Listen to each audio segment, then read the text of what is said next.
ఒకప్పుడు star heroine గా టాలీవుడ్ ఇండస్ట్రీని షేక్ చేసిన రోజా 90లో రోజా ఎంతో మంది స్టార్ హీరోస్ తో కూడా కలిసి పనిచేసింది. ఎన్నో సినిమాలు సూపర్ హిట్.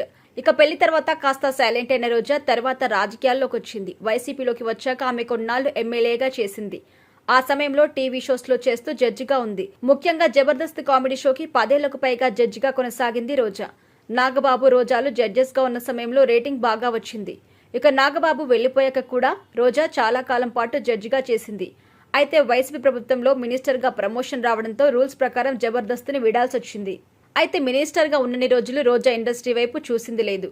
అయితే గత ఎన్నికల్లో వైసీపీ ఘోర పరాజయం, రోజా ఎమ్మెల్యేగా కూడా ఓడిపోవడంతో ఆమె జబర్దస్త్ షోకి తిరిగి జడ్జిగా వస్తుందని అంతా అనుకున్నారు.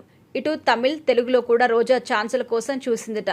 అయితే మినిస్టర్గా ఉన్నప్పుడు రజనీకాంత్ని, టాలీవుడ్లో మెగా ఫ్యామిలీని నోటికొచ్చినట్టు రోజా తిట్టడంతో ఇప్పుడు ఆమెకి సినిమా అవకాశాలు కూడా రావడం లేదట. ఈ నేపథ్యంలో బుల్లితెరపై బిజీ అవ్వాలని రోజా కోరుకుంటుంది.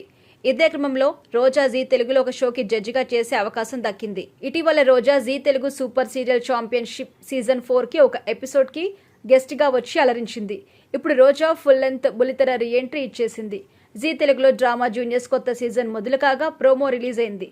ఇందులో రోజా జడ్జిగా వచ్చినట్టు తెలుస్తోంది. షోకి రోజాతో పాటు ఆమని, అనిల్ రావిపూడి కూడా జడ్జిలుగా విచ్చేశారు.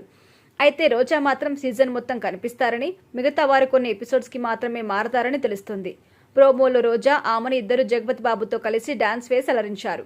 దీంతో ఈ ప్రోమో వైరల్ అవుతోంది. ఏప్రిల్ 12 శనివారం నుండి ఈ షో స్టార్ట్ కాబోతోంది.